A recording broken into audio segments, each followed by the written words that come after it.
begrüße alle ganz herzlich zur heutigen Veranstaltung. Mein Name ist Elke Breitenbach. Die Veranstaltung wird von der progressiven Linken in Berlin durchgeführt. Ich bin jetzt diejenige, die heute das Hausrecht hat. Wir möchten hier eine sehr konstruktive Debatte und deshalb sage ich gleich, ich werde von meinem Hausrecht Gebrauch machen, wenn es hier Störungen gibt. Wir bestehen darauf, dass wir in Ruhe und konstruktiv miteinander diskutieren können.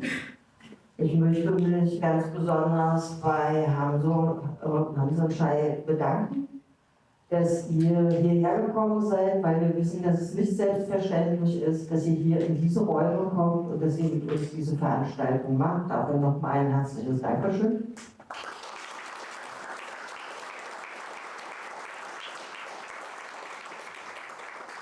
Und ein herzliches Dankeschön an Rosa und an Hanan, dass ihr diese Veranstaltung moderiert. Diese Veranstaltung wird in Englisch durchgeführt. Wer jetzt die ähnliche Situation hat, wie ich sie habe, dass die Englischkenntnisse jetzt nicht ausgesprochen groß sind, gibt es eine Flüsterübersetzung. Und deshalb bitte ich, dass diejenigen, die Flüsterübersetzung machen, sich mal melden. So, denn alle, die jetzt gar kein oder schlechtes Englisch können, können sich da hinten jetzt versammeln und dann gibt es die Flüsterübersetzung und damit können wir jetzt anfangen. Dann geht es jetzt los.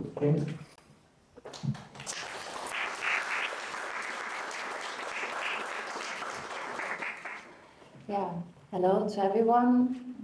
A warm welcome to you, Shay and Hamza. Thank you for being here. This evening will be all about respectfully listening, asking questions which wanted to be asked a long time ago, and finding a way to resuscitate a left emancipatory understanding of complexity. For the first hour, we prepared a range of questions that we will ask each other. And for the second part, we will open the discussion and the room for questions.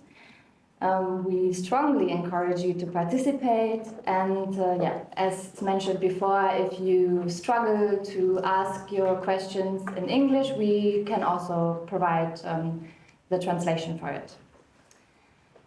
We are joined by Shay Dashevsky, a culinary expert in Mediterranean and Georgian cuisine, who also shares his knowledge as a cooking instructor.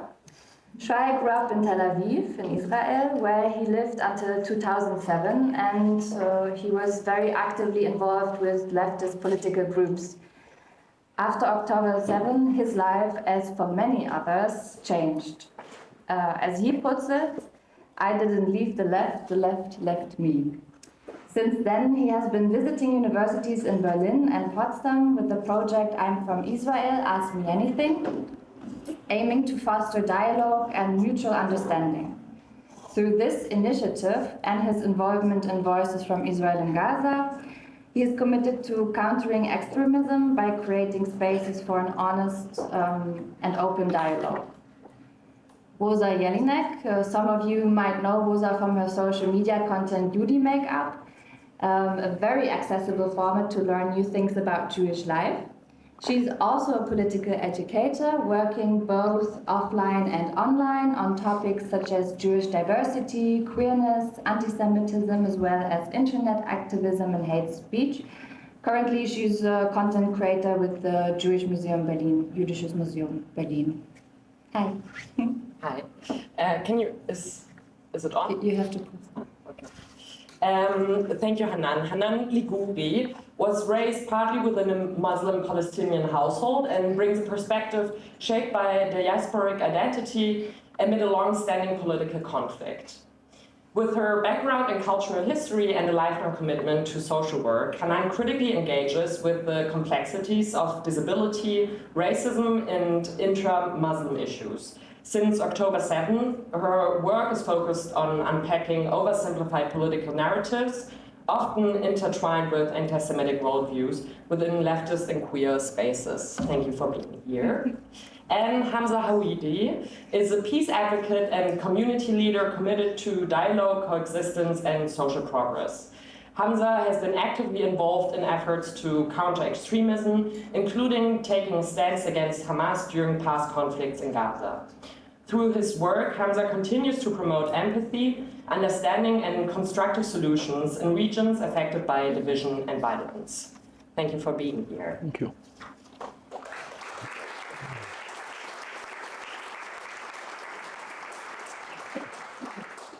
Yeah, today the two of you are sitting here together in Berlin. How did this happen? How did this come to be? Can you maybe each share a bit about how your experiences growing up in Gaza and Israel shaped your past? Also in the context of the ongoing conflict. And we are especially interested in how your activism took shape before October the 7th and how it may have shifted since. Yeah. Okay, yeah. So there's a couple questions there, but I was active long time ago in Israel in a very left-wing Trotsky kind of socialist movement, and I would say that what was different from what I see now is pretty much a lot of the things I grew up on in the left movement don't really manifest or exist in the today's left. So, yeah, for example, you know, movement for peace, fighting extremism, things like that. So when 7th of October happened, I noticed that I don't have really a place in the left because I wouldn't say, yeah, it's not just that the left left me. Many people from the left started to see me as an enemy just because I'm from Israel or, yeah, I stand for the right of Israel to exist, stuff like this, and the non-existent space for peace talk or peace movement that I didn't find in the left. So, yeah, I don't know if it answered all the questions, but definitely what happened, what was the activity before and how I see it today.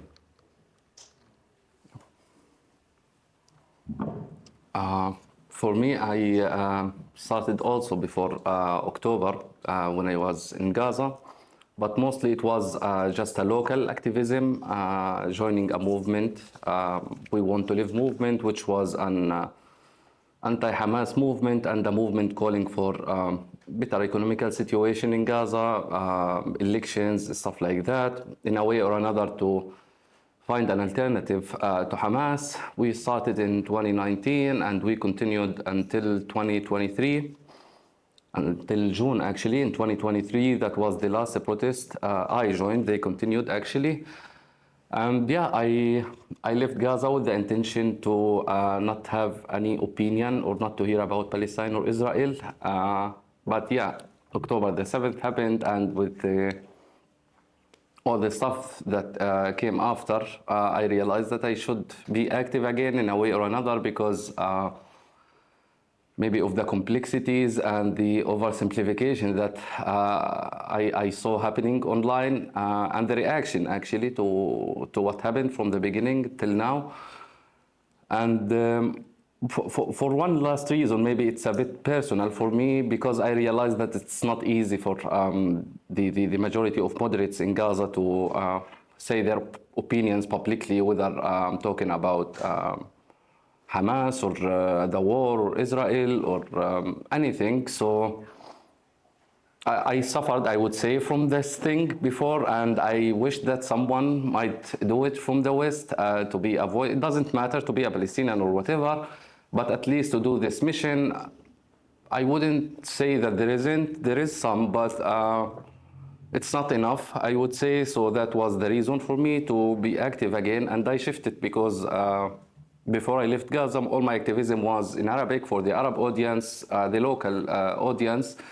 But from October, I shifted to start talking and writing in English because I realized that there is like a sense of vacuum in the Western audience understanding of the Palestine-Israel thing, Palestine-Israel conflict, and the Gaza situation itself,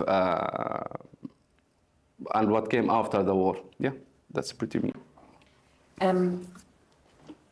now that you talked about your activism against extremist governments and in Gaza, but also you in Israel, how do you perceive the demonstrations and the protests against Hamas in Gaza, but also against Netanyahu and the right-wing extremist government in Israel? And especially, what would you say is the difference to protests here in Germany?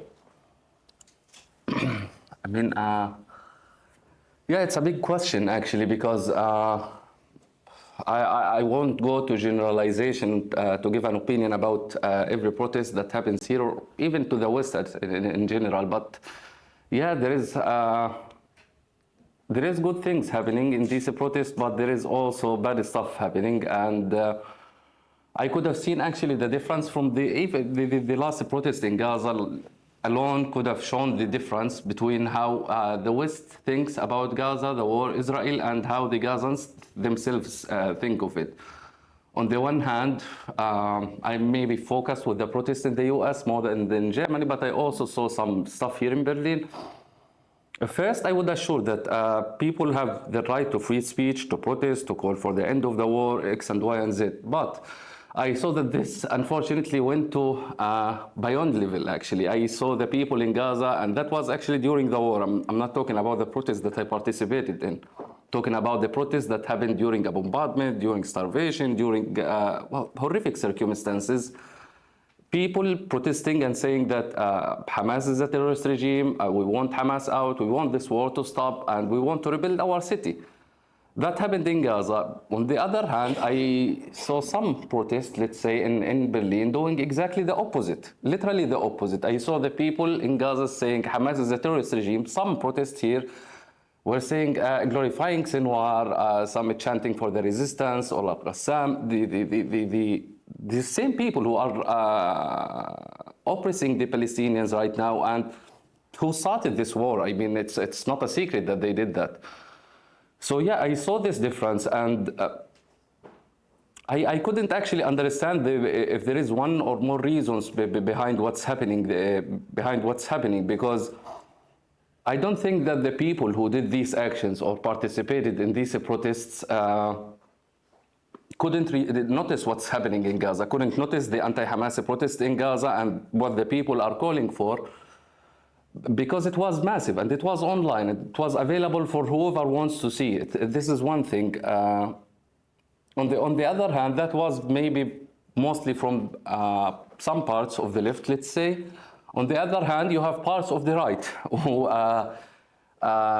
let's say, maybe did not notice that there is a war actually happening in Gaza. Like they totally avoid talking about it, which is also wrong, because what I'm trying to say here is not to have an opinion, not have an opinion or to avoid the war, but to criticize in a good way that might benefit the people. If you looked, for example, in what they were calling for, let's say in the US, the leftist maximalist demands, I would say, people chanting, dismantle the Zionist entity, destroy Israel, or whatever, I forgot these slogans.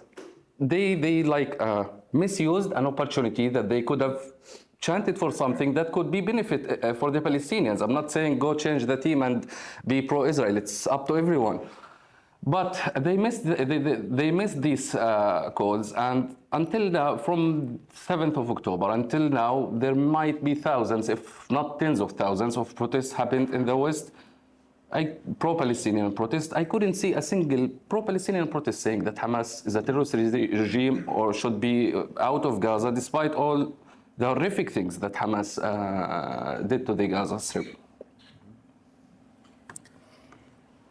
Yeah, if I can add also, I mean, I actually saw one protest in the pro-Palestinian, I think it was in England, I forgot his name, but he's very predominant pro-Palestinian activist, and he held a sign says, stop the genocide in Israel, and talking about one of the... Uday Nasser Rabai, he was talking about Uday. Uday, yeah? Yes. Uday, the full name I will not be Uday able to Nasser say. Rabai. Yeah, but he protested against Hamas, and Hamas, executed him just for this, and he held a sign having both of those things, and yeah, the crowd just kicked him out and called him Zionist. And I mean, he was arrested like more than 100 times in pro-Palestinian demos, but that was not enough for them. So yeah, I think the weirdest thing for me is that it's not representing the people who can actually solve the problem. Like in Israel, when they demonstrate against the government and for stopping the war, they don't, it's not a hate demonstration against the Palestinians. And the same thing from the other side, like when you see them demonstrate, they don't shout those slogans. They just want to end the war. And it seems like those are the best people to meet and have some ground for some real solution that can stop the war. But in the West, people just ignore it, and they use this for their own political terms. And I think in many ways they prolong it. That is what they need. This violent part in those demonstrations are, you know, just create more violence and doesn't give a solution. So. Yeah, for me it's very weird coming from the left in Israel and hearing calls like intifada after living through that and knowing the consequences. It doesn't matter how left you are in Israel, you would not scream it. It's just insanity. And so I find it so far away from what really happens to on the ground that I cannot relate to any of this. And it have to be a different movement. I don't think that we can even change it. We have to be another movement that calls for peace, because every time you call for peace or talk against Hamas, you get kicked out and you call the Zionist. That's not enough for them. So, yeah. I just want to go back to one thing, because Rosa asked what is the difference between protesting here and there. The last difference actually is what is the cost of protesting? In Gaza, there is a cost for protesting against Hamas. If we are talking about the protest before the war, you will mostly pay this price by Hamas themselves, and it's a heavy price. And during the war, the price comes actually from the Israeli army during the bombardment and all the bad stuff, and also from Hamas, who, for example, we just mentioned Uday Nasser Rabai, who's just a young guy who decided to protest during the war. He did not say, I want peace with Israel, or he just said two things. We want this war to stop, we want Hamas out of the government. Uday was tortured to death, and the video of his body after that, it's beyond horrific. So the reason I say that is to give the people an idea of how much the people in Gaza paid the price to deliver this message to the West. And unfortunately, huge parts actually did not listen to that. So the people paid with their own lives just to deliver this message, and there's still little to no realization of what the people of Gaza want at the moment. It's wild how there is so little support for these protests against Hamas in the West. And also one more thing I wanted to add, like bringing in a German perspective, is something I would say we can definitely also... I was about to ask if the people in the back can actually hear us well. It's okay, we will try to speak louder or closer to the microphone.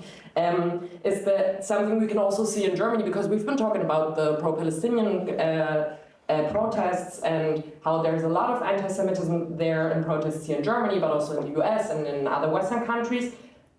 And I think something we always have to add is also how right-wing and conservative parties in Germany use these protests and the anti-Semitism happening there for racist narratives and to quiet pro-Palestinian protests, which is something I think is always important to not forget or to talk about, especially as people here from, probably a lot of people here are from the left party.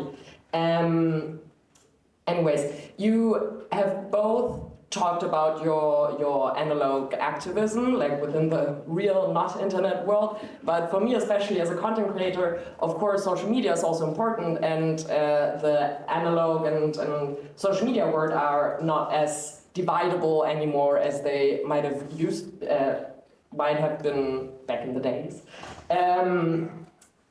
That's why I wanted to ask, Shay, you also collect and analyze anti-Semitic things happening online. How do you perceive the social media coverage of the conflict and the war and like general developments on social media platforms? And then I will ask the next question to Hamza after that. In general? Like especially about the conflict, how you perceive the social media coverage. Yeah, I mean, it's a big topic, but I think I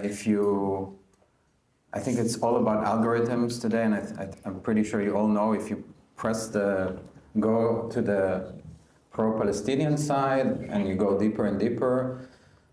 For me, it's like Mein Kampf. I have like basically you see the same rhetoric, that anti-Semitic rhetoric, okay, about Zionism, about Zios, how they want to control the world. It's not just about Palestine and Israel. It's like it's an echo chamber of just hate speech. For me, there is element of a hate movement there. I don't even call it left. I cannot call it left. It's not the left that I know. So yeah, and it's really much alive on social media. Literally, people post Hamas propaganda from Hamas spokesmen. Al Jazeera. It's a parallel universe for me. I have another account that is like only following pro-Palestinian, you can find everything there basically. I mean, all the anti-Semitic tropes you can find when you are in those circles. And I think that's the problem. Most people that are on the streets and the demos, that's what they see. And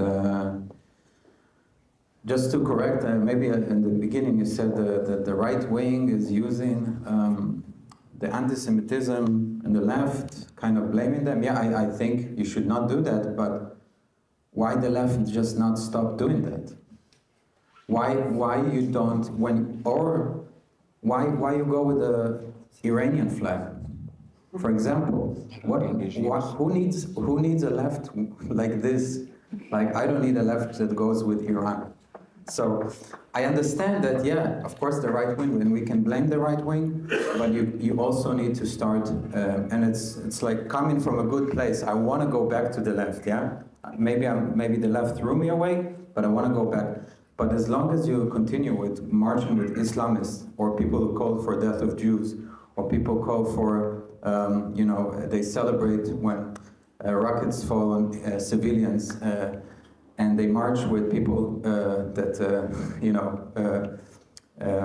celebrate or support the Iranian regime. For me, it's not a left.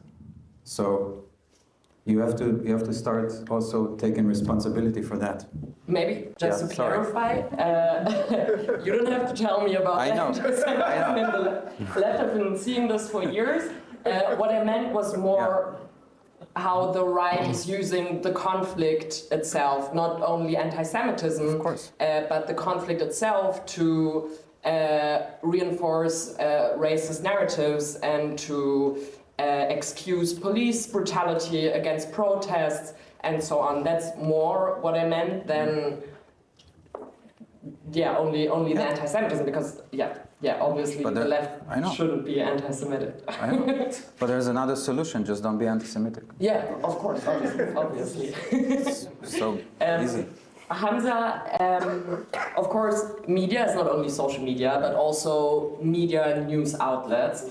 How do you perceive the media coverage of the war and the conflict in German news, but also Israeli media and Arab media?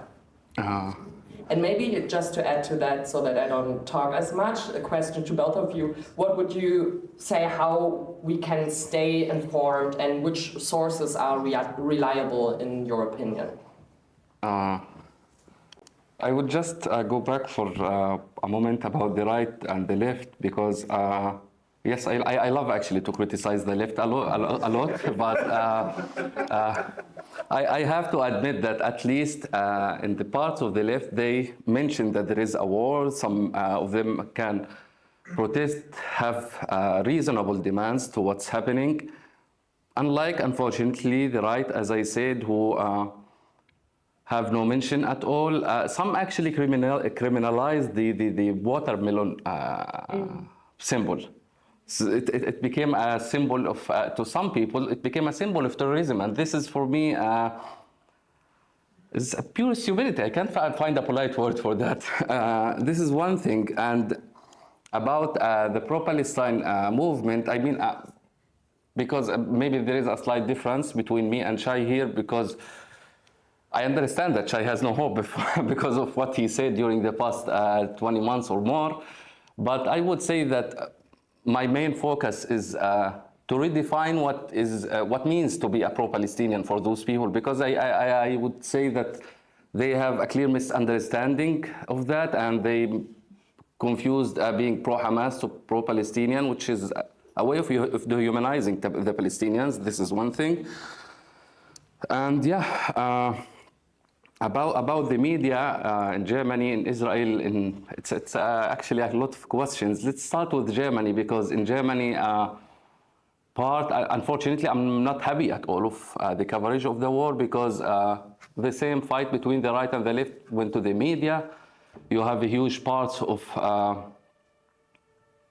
the right who actually started when October the 7th happened, started to push aside one Palestinian journalist, at least that I know. He was cited from the media outlet that he works with without even writing any opinion about October or what came after October. He did not have any opinion yet.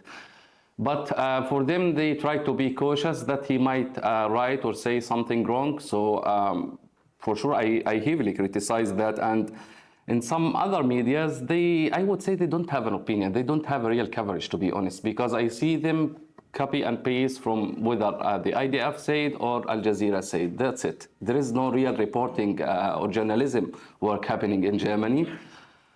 Yeah, for Israel, it's way worse for me, because I mean, I'm a Gazan, and I understand that in the Israeli media, they do not report about what's happening in Gaza, and that takes the society step away from what's happening, because they don't see it. Because they don't see, I mean, yes, some people see it from social media, but still, when you put the society a step away, you, in a way or another, push the lack of sympathy with what's happening. I mean, we all want Hamas to be away, but still there is rules, and there is morality ground that should exist. That's for the Israeli media. If we went to the Arab media, especially Al Jazeera, I mean, this is the problem of Gaza, that we only have journalists for Al Jazeera, and Al Jazeera is trying to just post whatever Hamas wants. That's it. It's because in Gaza, the journalism work is totally controlled. You cannot report easily something anti-Hamas. Even in the protest that we just mentioned about the anti-Hamas protest, the people protested, I think, 10 times or more in 10 different places. Every time Al Jazeera reports this protest, says anti-war protest. And they take the 10 seconds when the people say we want the war to stop, but they miss the 10 seconds when they say we don't want Hamas in the future. So this is one thing about Al Jazeera, and it failed actually also to report about the countless people who Hamas executed, tortured, shot. That happens quite every day. They failed to report on when Hamas stole the humanitarian aid, and the list goes on. There is a long list of crimes that they did not report. So this is the reality of Gaza, and because of the other reality that the Israeli government is not allowing foreign journalists to enter the Gaza Strip, so we are left with Al Jazeera. Al Jazeera reports, then Reuters take it, and then you will find it in the Western world. Whatever Hamas wants you to see, you are seeing it right now. That's it. Yeah. No, I'm done. God, sorry. Maybe I would like to add something that quite frustrates me, especially also with social media or the format of social media, that fact-checking is something that is not being used anymore, and also completely forgotten how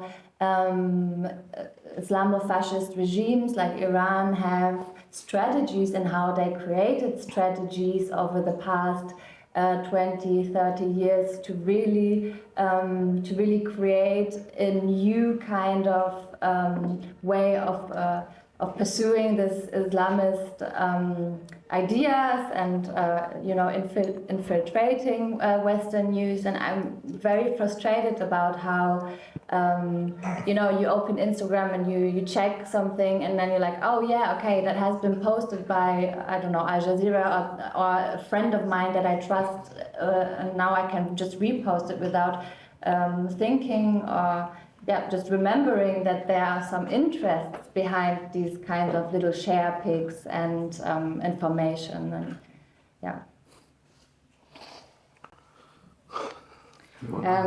but to come back to this question of how can we stay informed, maybe also, and which sources could we check, or what is reliable?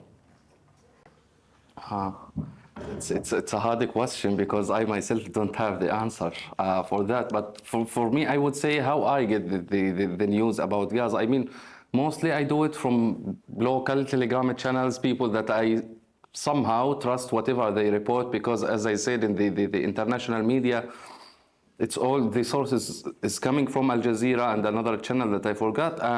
So for me, I know when I read this news, I'm reading whatever Hamas wants me to see, so I totally avoid that. And I go to that, sometimes also to some local social media accounts, because I mean, those people are people on the ground, so I have a very good reason to believe in what they post. And another way to improve it is to pressure to get international journalists to Gaza, so we do not get into this distraction, let's say. Yeah, I don't have a good answer. Each one, it's very politicized. I mean, there's pretty much every news outlet will be biased in some way. It's very hard to say. I do try to watch also like the stuff that I don't like, just to see what is said. It's also very important. Maybe that's the way, like, to try to see what the other side says and then think for yourself a little bit, pretty much. But I think pretty much it's very hard to find something objective. I would plug in the Realign for Palestine Instagram that have a lot of moderate voices that talk about peace from the Palestinian perspective. If it's okay. Yeah, sure. Thank you. Please do.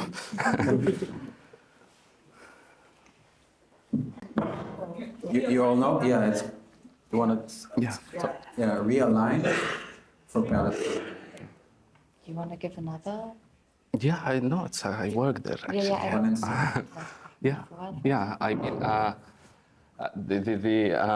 I mean, yes, we are trying, because this is the problem for the Palestinians in the diaspora. Maybe it's not even limited to Palestinians. The Iranians also suffer the same problem, that Palestinians in the diaspora are totally away from each other and do not agree on a lot of things, and everyone is working in a total metaverse world away from the other. So yes, in Realign we are trying to give this umbrella for the moderate voices in Palestine, both on the ground and in the diaspora. And the idea for it is also to go beyond what will happen after this war, because yes, I call for the end of the war, but I also call for to see what will happen after this war, because I don't want to see the same circle happens again. We rebuild Gaza, Hamas stays there 2 or 3 years, there is another war, Hamas and Israel, and that's it. So we are, in a way or another, trying to shape a Palestinian voice, a moderate one, one who breaks from the old taboos that we are calling for since 1890 till now. So to try to go with a pragmatic way, a radical pragmatic way, as Ahmed Fouad al-Khatib, who's the leader for the project, prefers to say, yes, to create a better future for the Palestinians.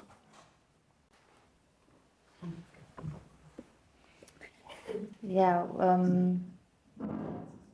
okay, let's go a bit more deeper into something we just touched a bit superficially, Shay, especially because you were so much part of a leftist movement.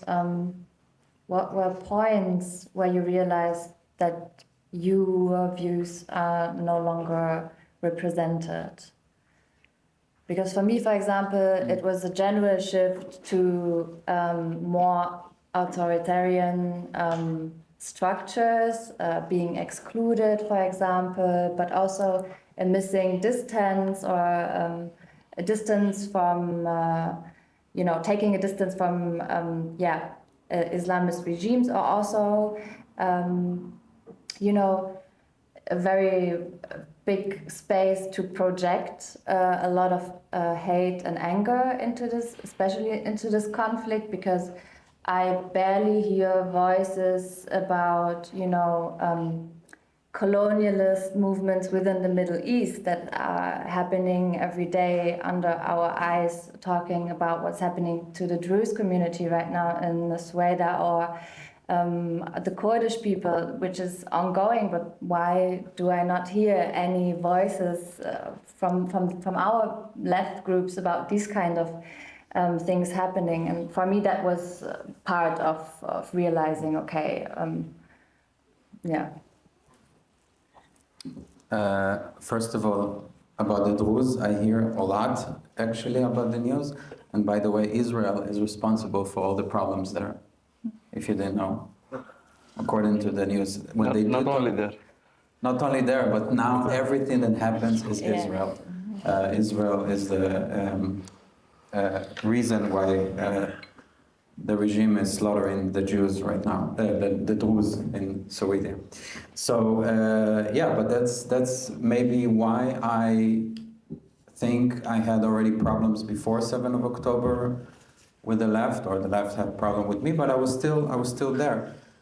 And there's all this black and white thinking that for me was a big problem before. And now looking back, it seems very fitting for 7th of October. When 7th of October happened, in this place, in this progressive left place, it fit very good with the narrative of, oppressor, colonialism, everything they demonize for decades. So it's justified, that's what they say. Doesn't matter that civilians are burned or killed. They're below humans. That's the best thing to do, to fight colonialism, and they're all colonialists. So looking back, I find that just part of the progressive left narrative for me, and they would never see the problems that they have not talking about, not taking responsibility, because it's very black and white. And if you do, you get kicked out. Yeah, or you're called Islamophobe just because you talk about Islamists. That's just a reality. And I know it's hard to hear it, especially for a lot of people that are still in the left, but we have to stop thinking that way. Coming out of the left and talking to other people, it looks very problematic when that's the thinking, when it's so black and white, and later you called everyone who don't disagree a Nazi. It works to some extent, but at some point people just have enough of this, and then obviously the right wing or the people, the more conservative people step in, and we lose a lot of people. I think there's also a shift in the left, at least what I see in America, and the liberal left, that they separate from all this thinking, because maybe we need to talk about this at some point, but it cannot be the answer for everything. Every time something happens, it's the colonialism or black or white. There's a lot of nuance that just the left is missing. Yeah. Rosa, do you want to add something? Because, yeah, me and Rosa, we're both actually still members of the party Die Linke. Yeah, Sorry, I'm so harsh. I think for me, I've been active within the left party for like 2 years now, maybe a little longer, I think. I'm not sure, but I was in left spaces before for a long time, and I think about leaving the party a lot, and I think about, I don't know, like building a house somewhere in the middle of nowhere and just not reading news or anything anymore a lot. But at the end of the day, for me, there's no other view on politics and society possible than a leftist perspective.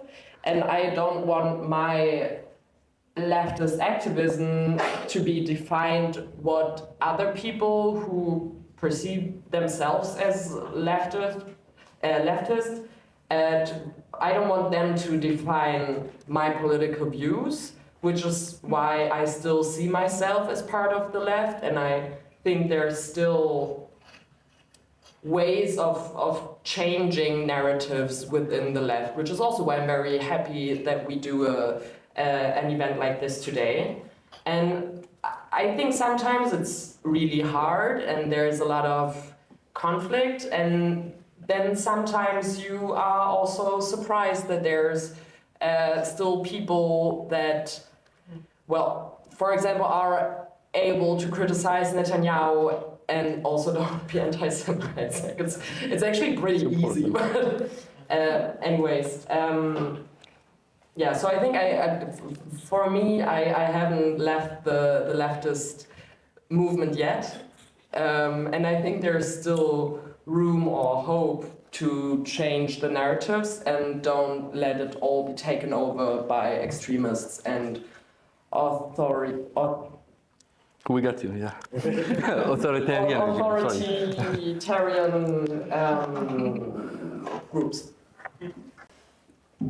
Yeah, I can completely sign what you said. Also, maybe a parallel example for criticizing Netanyahu without being anti-Semitic would also be to still, for Germany, to still criticize failed migration politics or continuity of racism within German structures without having to blame or to always put the blame on a specific topic or a specific circle around Israel or Palestine. Like it's not a singular issue within Germany. For example, my dad, he's from Lebanon, Bosha Shamali. It's like a refugee camp in Lebanon for Palestinians, and the systems there are completely wrecked. He had no citizenship.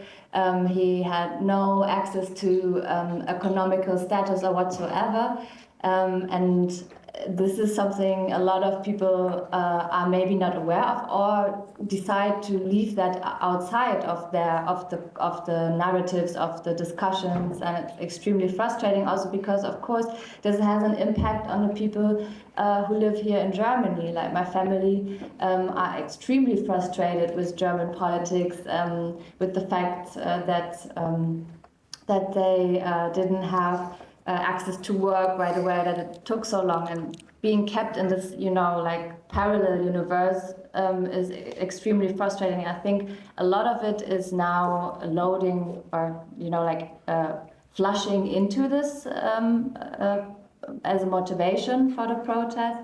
And I wish also here for a complex understanding from our leftist people who can see and criticize, and see still, okay, what is the wrongdoing of the German government here, and it's not a secret being governed by CDU, that there will be, racism happening daily, and we don't have to blame Israel for this in a way, So, yeah, this is also my stance to this. You want to say? Yeah, I mean, I don't think I might be a leftist, but I would say what you are talking about, if I may notice correctly, is also to redefine what a leftist means, because it was misused. And I mean, one of the problems that we did not see a real stance for some leftist parties regarding some specific events, like the Druze thing, is how some leftist circles here opened the door for some Islamist organizations to join and some Islamist groups to somehow be a safe haven for them. Not only actually in Germany, we are talking about the West in general. It became the safe haven for them. I mean, if you went to the Gulf now, you can't see these groups operating there. I mean, except for Qatar, but here you see them everywhere. I'm talking not only about Germany, I'm talking about even the US. The Muslim Brotherhood is not a terrorist organization there. They operate freely and it's going well with them. And they, in a way or another, align with some parts of the left because they see the naivety in some circles that gives them a chance in a way or another. And the other problem is how they also, as Shay also explained, use some specific events as a stage for just to play whatever ideas they have in mind, for example, the imperialism, and to apply that to whatever fight, war, problem, internal problems like the one in Syria, to apply this definition there, which is not mature enough, I would say. I mean, there is many things that can be added to this story to explain it more, and also the space that they give, because this also was a problem, the space that some leftist groups gave. I mean, we are sitting here just a few days after there was an Intifada event here in Berlin for some people from the same party. You can see the absurdity of what's happening. Those people think that it is a stage, what's happening in Gaza and Israel, and it's a play, so you can do another event here about Intifada. We are literally talking about a war, a people on the brink of extermination, and those want to make another Intifada, not in the Middle East, but to export it here to Germany. So you can imagine how crazy they went. It's actually a necessity to redefine for them what a leftist means. Yeah, that's it. Okay.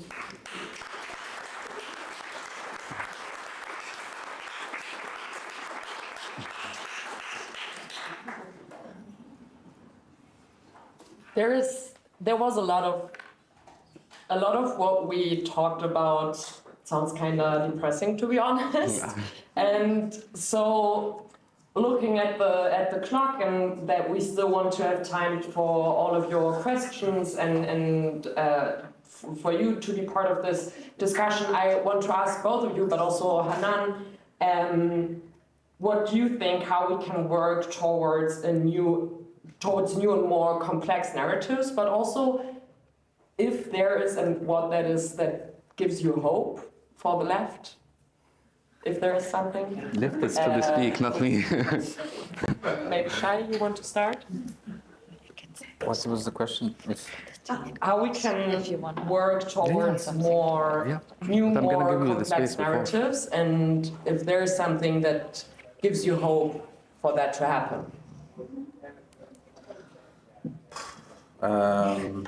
I don't have an answer really for this, but I would just say we have to have. Okay, I'm very critical on the left, and to the point where I don't consider myself a left, don't consider myself a right. I don't have necessarily any political affiliation with no movement or party. But I do think we need, whatever it is left, I don't know where it's going to come from, a movement for peace, because that's like the answer for the extremism. Yeah, that's where you can see the line between the people who want to continue with violence and people who wants to have a peaceful solution. And it have to be very, very strong. And that's your work on the left to to distance yourself from the people who don't want this, who will do anything to have their moral ground with their ideology to avoid talking about peace. If you can do that and you find enough people and this movement will be big, then I will have hope. I do have hope that I see people now hearing us, but it's not enough. And the work is if you want to do it on the left, it's the people from inside or the more moderate voices. It doesn't have to be progressive left. It can be non-political. It doesn't have to be associated with like left or right or center. You don't have to put some labels on it.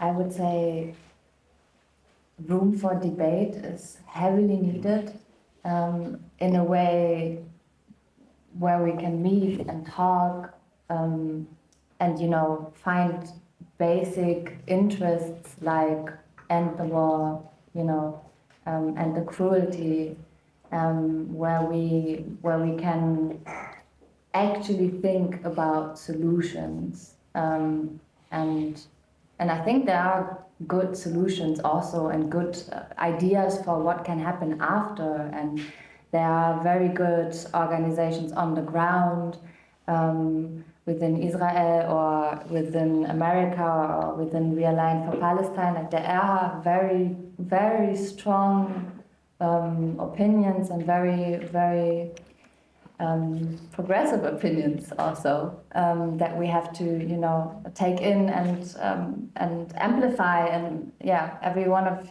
us should take this and talk with other people about it, and yeah, just talk, bring the discussion back, debate, meet. Don't do it over social media. Yeah, I would say that's a big part of it for me. I mean, I will keep it as simple as this. Just it's possible for two things to be true at the same time. That's it. So you can just criticize Hamas and you can criticize the Israeli government. You can call for this war to stop and you can also call for Hamas to go out of Gaza. It's I'm not saying do a magic trick. It's possible for two things to be true at the same time. And yeah, I don't want actually to lecture the left. I mean, as I said, I don't count myself as a leftist. And yeah, but what brings hope, it's a good question. I would say about maybe the region in the Middle East, I would speak about the region, not about the left. The only thing that gives hope for me is to see how the Arab countries, even the international actors, all agree on having a new Gaza. And by new Gaza, I'm not talking about the Rivera and the crazy stuff. No, I'm talking about the majority of the Gulf countries, America, even Egypt, they all agreed that Hamas has no future in the Gaza Strip. And yeah, I think that the Gulf countries have a good opportunity to pressure Israel, to pressure America, to get something, I wouldn't say peace, because it became, to an extent, naive word now, but I would say at least to downsize the scale of violence, to stop this bloodshed that has been going for too long, and yeah, maybe to be a step towards an end of this conflict. So with this hope, we also should be realistic with what's happening, because I don't think that this hope can be applied with the two regimes in Gaza or in Israel staying there. I think for the better of the two societies, those two should leave us for a long time.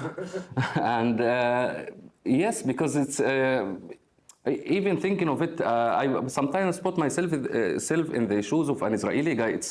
It's not a government that I would be proud of. I mean, I'm talking about religious fanatics who have a different view of the world, and the same applies to us in Gaza. I'm talking about people who just said yesterday, Hamas's spokesman said that we don't have a problem. Our society is willing to have hunger, and let's see how it ends. So we are talking about two crazy groups who have, I will talk about mine at least. I would say mine have no sympathy or valuation to a human life. I mean, they say it proudly, we love death more than they love life. So we should be realistic on this situation. And yeah, sorry for being pessimistic.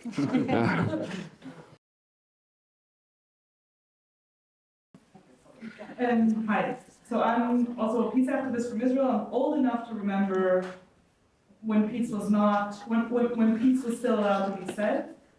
And it's now, at best, like you said, it's naive, and at worst, it's really a schimpfwort, a swear word. So I'm asking you, how do you think we got here as far as peace work goes, that peace became something at best naive? And how do we rebrand peace to make it a possible reality again? Sammelt ihr? Nee, ich würde eine Antwort noch meine nächste.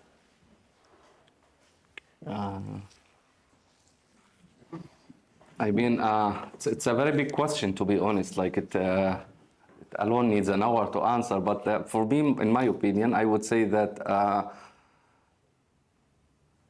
in a way or another, the extremists on the two sides hijacked what was happening. I mean, after the Oslo Accords, if we remember, just a few months after or a few years after Rabin was assassinated by a crazy right-winger, and in the Palestinian side, the Iranian regime started to support Hamas and the Palestinian Islamic Jihad, and the second Intifada started, bombings everywhere. So people took a stance from peace and thought that this might not be the best option because of what they saw. So yes, and a very big platform that was given to those right-wingers. I mean, if we looked at Gaza, before the war, no one was talking about, okay, let's get Hamas out of Gaza. Everyone was dealing, okay, it's a status quo, they are living there, and that's it. The same, even if you went to the Netanyahu government. I mean, Smotrich was proudly saying Hamas is an asset, so they were happy with seeing each other in position. So I would say that it's actually something to put on the shoulders of the left, how they also failed here. And yes, they were busy having these simplified problems to the extent that right-wingers now hijacked the spectrum, and we stopped imagining how it was before them. We stopped imagining how would it be if the leftists were enrolled. For us, I mean, I would say that there was also a problem for us, the Palestinians, and also for the Arab Israelis, actually, or the Palestinian Israelis, however they want to define themselves, that we also failed to work with the Israeli left. We failed to work with the Israeli left. We were much focused with fighting the Israeli right wing, but we forgot about the Israeli left, and yeah, here we are.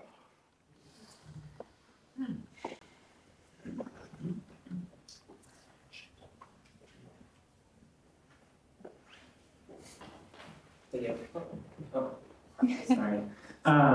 So just from like a social media standpoint, I'm curious about how you think about like the danger of getting like siphoned into just a bubble, because I think that's like one of the biggest problems I see is that especially from people who experience this from the outside, the reality is just shaped by perspectives that just conform to their confirmation bias. And so as people with nuanced perspectives,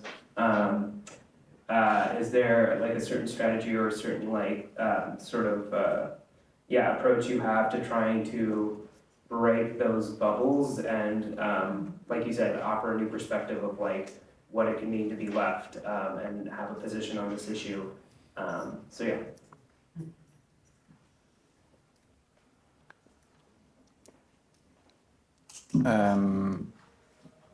Yeah, I think there's this bubble create all the extreme voices, and I think sadly, because I do this project, I'm from Israel, Ask Me Anything, universities, there's a lot of people that you cannot just do anything. They really went beyond, and they are so,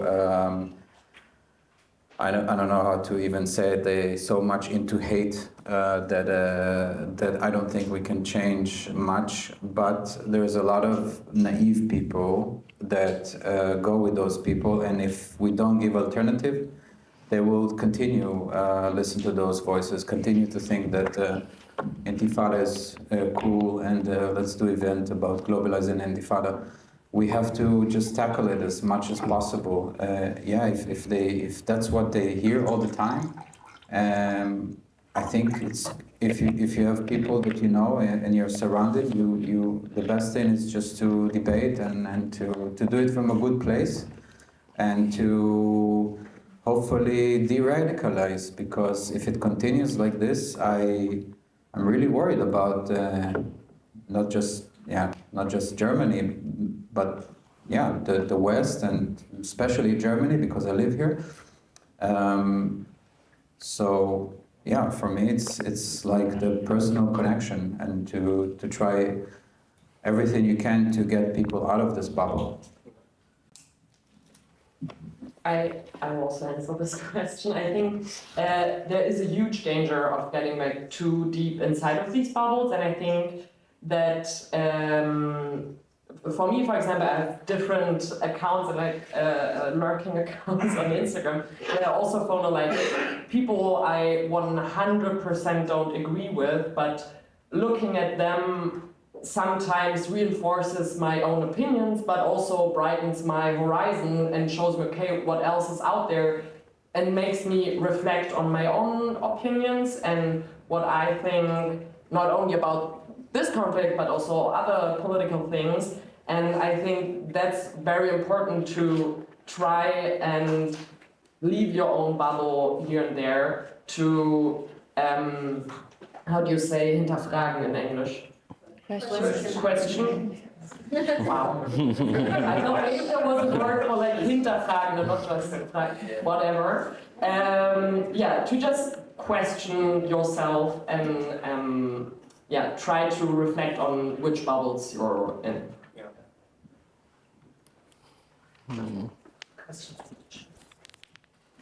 I think we will take the question in the back, and then I will read a question from the chat.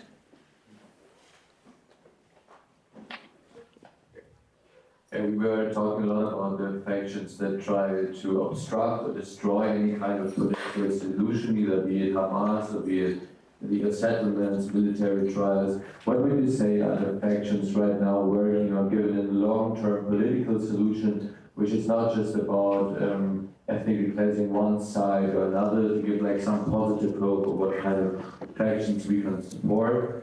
And my second quick question was, I just read it, that there was like an offer being made by the extremist Hamas to give up power to the Fatah in the Gaza Strip. How sincere do you, Hamza, think that offer was, and do you think that would have been a possibility? I will just answer this last question quickly. If you looked at the ceasefire when they were handing the hostages and receiving Palestinian prisoners, they had the banner, a very big banner, and they wrote clearly on it, "We are here, we are the day after."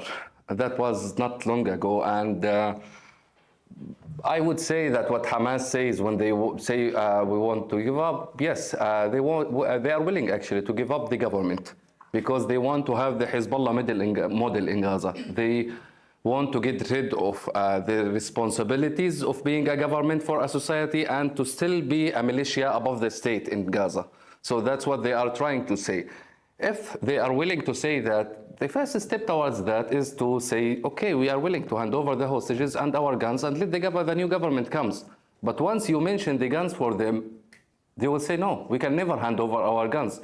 And this is a question for someone who says, okay, I'm willing to step out from the government. Okay, if you are willing to step out, why do you want to have these guns? This is a trick that Hamas uses always, because they did, let's say, this mistake of taking the government responsibilities in Gaza and realized how it was very heavy on them despite the money they took. So they won the Hezbollah model, and now they are calling for it. I would believe that they are willing to leave Gaza once they say, okay, we are willing to hand over our guns and let a new Palestinian leadership rebuild what we destroyed.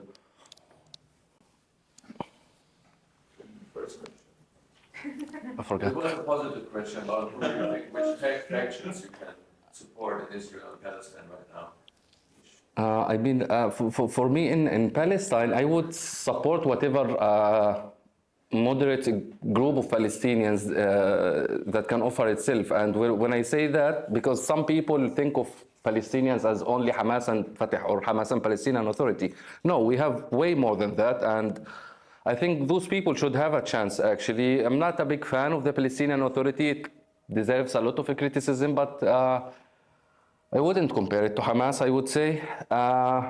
So yes, for me, as long as this new group or government prioritizes the people's need over fighting Israel, I will support it.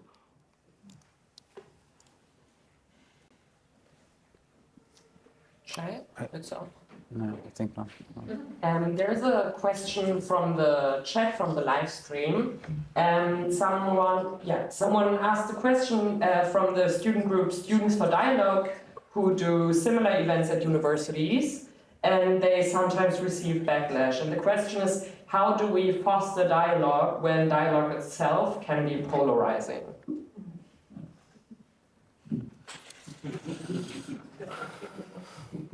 I guess the backlash, I guess it's from the, from pro-Palestinian groups, but I said before that there's voices that we cannot change. They are very extreme, and I think it's probably those voices. I would just, my way is a little bit more militant, and I just say, let them do what they do, shout, be aggressive, whatever you want to do. If you want to have dialogue for peace, just do it, and don't be afraid. We have to stop being afraid. And I notice this a lot in universities. I went to universities where Jewish students came to me and said, thank you for being here, because we are afraid to even say we're Jewish. And it shouldn't be like this without even knowing what's their stand. People are, judging them.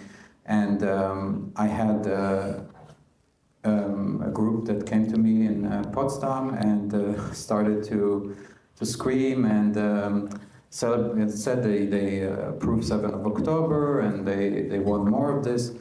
And what the good thing about that is that people see that, and it makes people understand how dark it is. And I had two of those experiences that afterwards people who were standing there and they did want to talk to me, they came to me and they said, I can't believe I heard those things. I don't want to be part of this.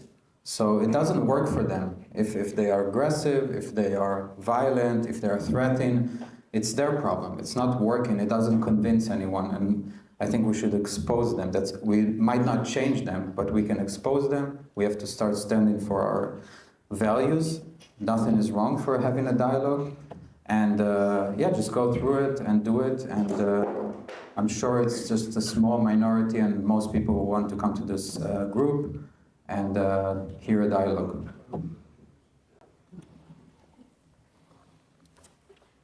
Okay, sorry.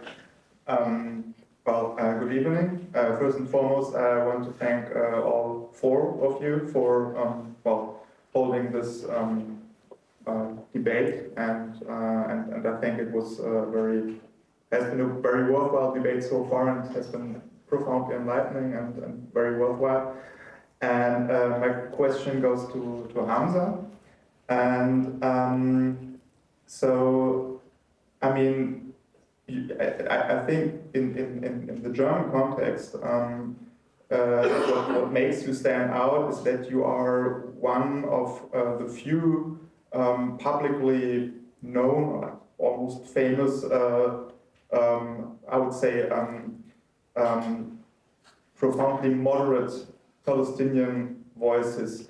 I wanted to ask you about the Palestinian diaspora here in Germany, but also in other places, because I don't have, I'm not on the inside, so to speak. I can't judge it for myself. Do you feel that there are many moderate Palestinians, such as you, in the Palestinian diaspora worldwide, who do not dare to speak up?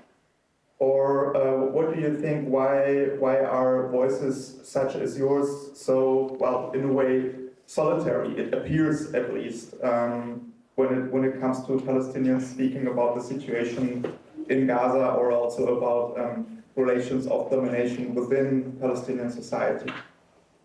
I think that this is actually what I discovered in the diaspora, that I wouldn't talk about the newcomers who just made it 1 or 2 years ago, because there is a very big problem with those groups. But in the people who were here for quite good time, I saw tremendous capabilities among those people. There is intellectuals, people who, I was surprised how those people did not achieve anything until the moment. That was shocking for me. So yes, we have them. Why they don't speak? Actually, there is a lot of reasons. It depends on each one of them. I mean, one problem is the cost of speaking, because he might be in the diaspora but have a family in Gaza or the West Bank. And it comes with a very high cost, so many people try to avoid it. Others, for example, they do not want to be tokenized, because a problem that happens to some moderates, including me, when I talk about, for example, criticizing Hamas, and you will find me criticizing the government or the settlers or whatever, you will find some circles who will take the part where I criticize Hamas, and then they will go with this self-hating Palestinian who did a change team thing or whatever. So those people are aware of this problem and they don't want to get into it. And it's a serious one, to be honest, because it's intimidating a lot of people, because they would say, okay, I will, and that also happens to me. Okay, some people greatly listen when I speak against Hamas, maybe not, I would say mostly in social media, but once I speak about the government or settlers or whatever, they stop listening. Or I will find all my reply section with a one comment repeated 1 million times, release the hostages, as if I have them with me in the refugee shelter in Gladbeck. So yes, they have lots of problems, and I think it depends on each one of them. Yeah, so I want to start with saying that I'm also still a member of the left, and I also, like, especially like a couple of months ago, was like on a very low point, and with the developments, for some reason now I have a little bit more hope that maybe there could be a change in the political, like in the left party in Germany, but maybe it's just dreaming. So, but I still have some hope. But like this left party is now planning to do a pro-Palestine protest, which is, in principle, I support that idea, because I think it should be possible to raise the voice for Palestinians, and also they say they want to do it in such a way that there's no like pro-Hamas and no anti-Semitism. So I think this is in principle, a good goal, but I still kind of doubt that this is possible, and it's kind of, I'm also very happy that this question was just asked, because it's kind of like, do you think it is possible to do such a protest, especially because it should, of course, include voices from Palestine, from Gaza, but now you just said that most of them are not, like, are afraid to speak for good reasons. So I think in principle it's good to you were talking about like transporting complex narratives, which maybe protests could be one place. Of course, like discussions like that are also a place, but yeah, do you think such a protest is a good idea in the current situation? I mean, I wouldn't tell people what to do or not to do, maybe not to do, yes. But I mean, yes, for sure it's possible. Why people make it like a an impossible idea to protest against the war, not being anti-Semite, not being a Hamas supporter. It's not impossible, actually. It can and should be done. And yeah, I will participate, actually.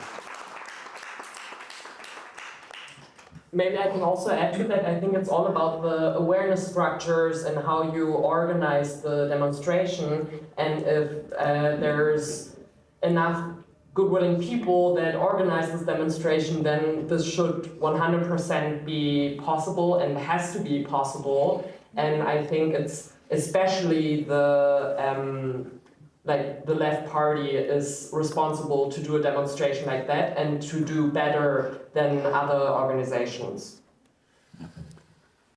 But I mean, why it haven't been done yet by the left party? It's been so long. They should have done it on the first week after the 7th of October. Like, they chose not to do it. They could have choose demonstration for peace or whatever, like something that is more productive, something that is also against Hamas, also against the right-wing government. They chose not to do it with all their power. They have a lot of power, and they still choose not to. I don't see how it's going to change in the future, especially when you have politicians who openly support like the destruction of Israel. They posted the map of Israel without Israel. It's all Palestine. From the river to the sea, it's not something that is not predominant by the many of the activists. My question is, why did it not happen until now? It's just mind-boggling. I hope it will happen, but I don't see it coming from the left party. Maybe I can add something, because I think this is actually something that hasn't just happened around or after 7th of October. I think it's a sign for something that has been part of a German left for a long time, which is kind of trying to embrace, migrant or Jewish life, but fail to, actually have these people within a structure, or like in a very, in places like the parliament, or as a representation within the districts. And I think there was a kind of space that was not filled with these kinds of people from the diaspora.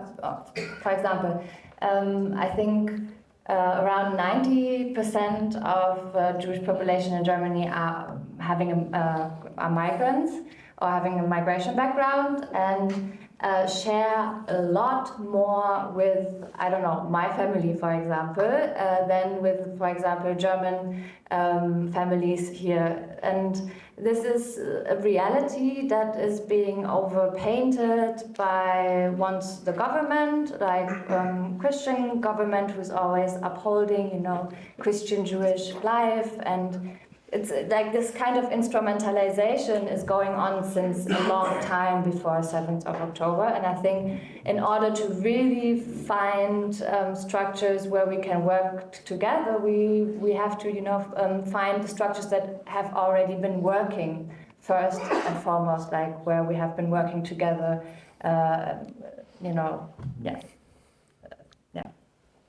Okay. Hi, one of us is a appointed leftist here, also Jewish Russian background. So something that's always very mind-boggling to me is that one thing is that leftists, of course, have the priority to comment on global conflict. However, it is just mind-blowing to me how this is the only conflict that matters, seemingly. And especially within those people who are already marginalized. So we have a lot of queer people, Queers for Palestine, and all those groups. So I have many thoughts why this is happening. The answer cannot just be anti-Semitism. It cannot just be that people are obsessed because it's Jews. However, what are your thoughts? Why is this the only conflict that has so much space in pop culture, in commentary, everywhere, and not, for example, Russia attacking Ukraine? I mean, this is why I'm not a leftist, because that goes back to the origins of... this goes back, I think, for a long time. If that's also an opinion. how they let's say how they expanded as a term, as a left, as a political party, let's say from late 60s late 60s to early 70s in the US, in the West and in the East. There was something happening, which is the idea of revolution for the left. In the US, you had the Black Panthers, you had a lot of crazy groups.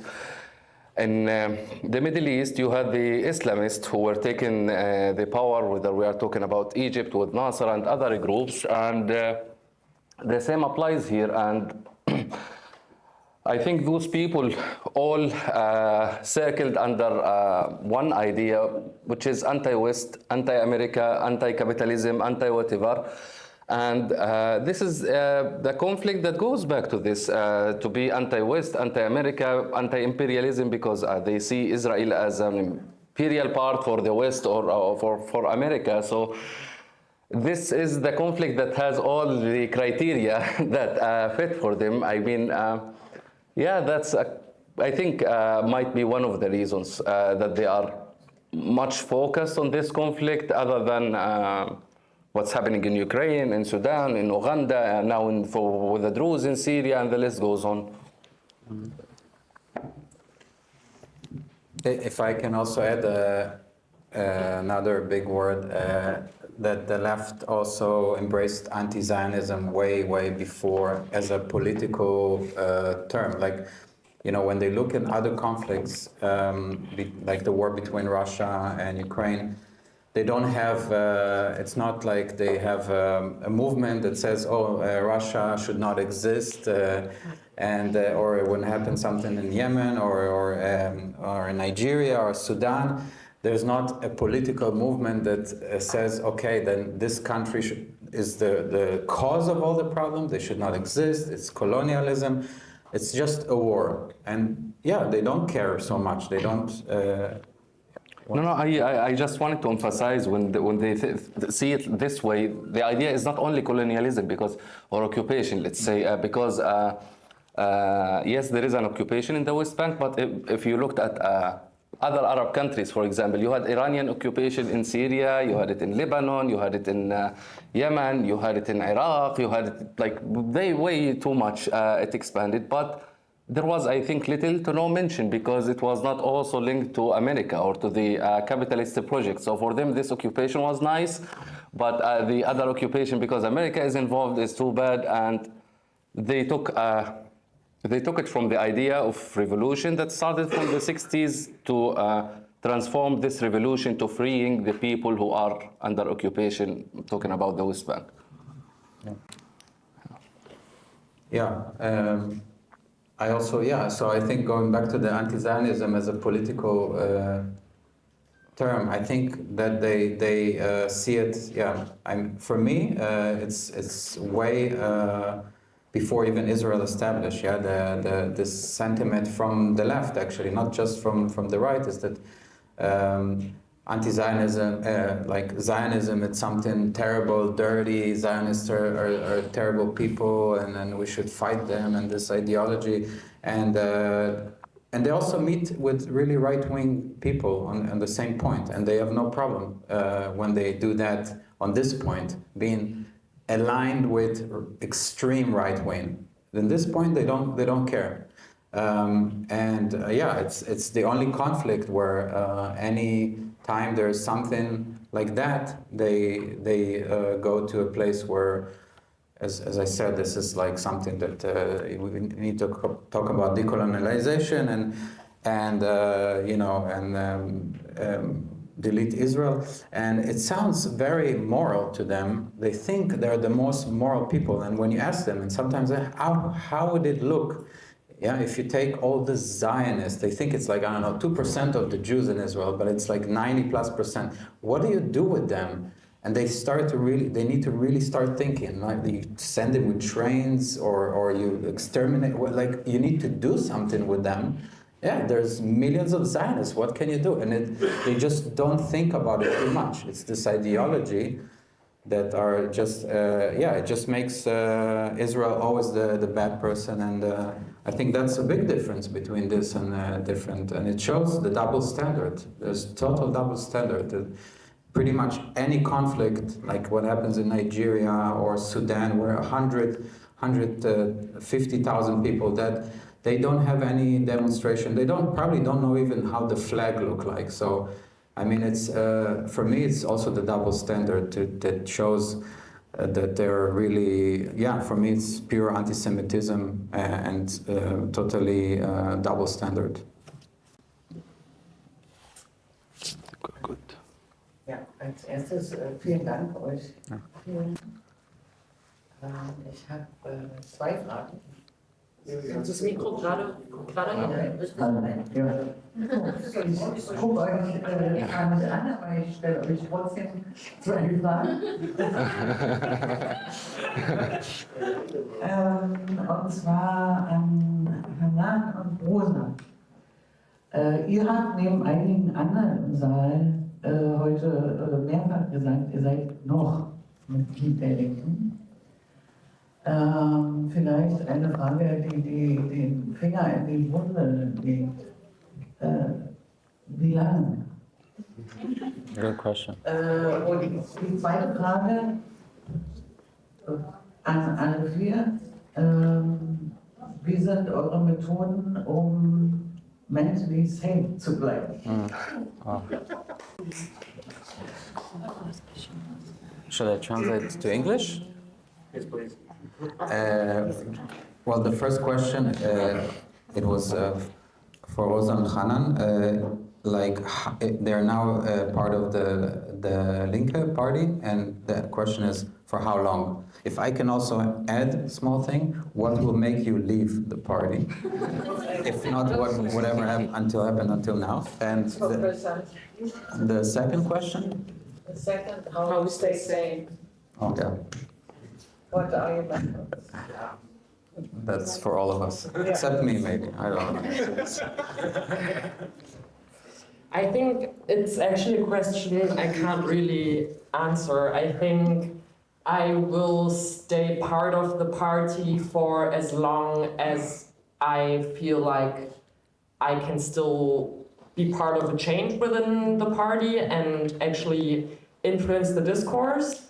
And for as long as I still see people within the party with more nuanced and with more nuanced opinions. Yes. I mean, sorry. I've been waiting so long for this connection and this kind of coming together, and I think this is a good start, and we need to continue. And I am totally open to continue also outside of the party. But for me, a lot of the structures are possible to be used to keep people active. Like they bring already a specific want for activism and a specific idea for the need of change. And I have to be honest, I haven't yet lost all of my hope to, kind of use this in order to sit together and talk. And I think what will make me leave would be probably if we go deeper with this kind of thing, with this format of talking together, and if we do it more often, and if I see there will be a lot of hate coming, and there will be a lot of aggression and threats or whatsoever, I don't know if I would still be part of the party. Sanity,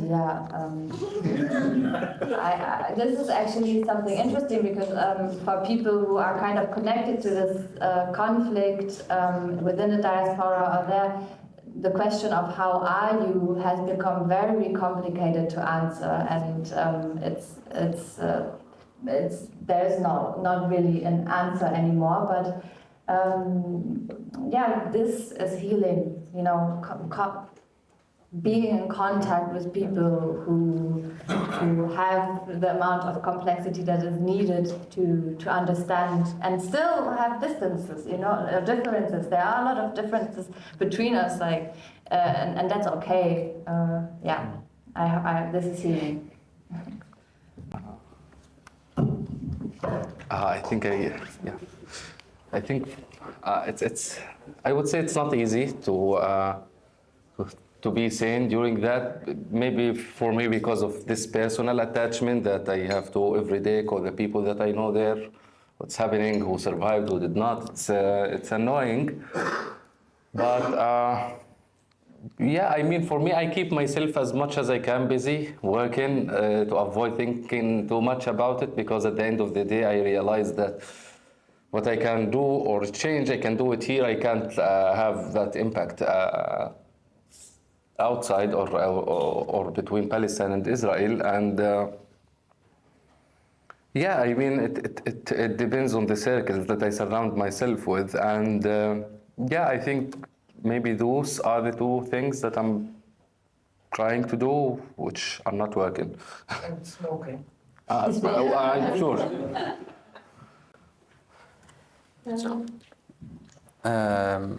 Yeah, I would say also like what we do now and events like this helpful. I cannot compare, but yeah, there's also, you know, reading the news every day, hoping to read good news and have the war to end and get the hostages back and not seeing all the stuff we see. It's and then there's all the thing that happens here in Germany. So yeah, each one of them takes a lot of resource and not easy. And I would say the problem is that we also maybe feel very isolated, and that's why it's a good thing that we meet here and we have dialogue. So yeah, hopefully more of that, and yeah, also therapy once a week. My first thought was also my antidepressants, but then I also thought about my dog who makes me go outside, which is really helpful, but also, to be honest, just my Jewish community and Judaism in general, but being with Jewish friends and my family who just understand what troubles me in a very, very different way than my German or non-Jewish friends. Yeah, and I think you can also like add to that community like people like you, and like talking to you is just makes you feel less alone. And I think that's very, very important to stay sane.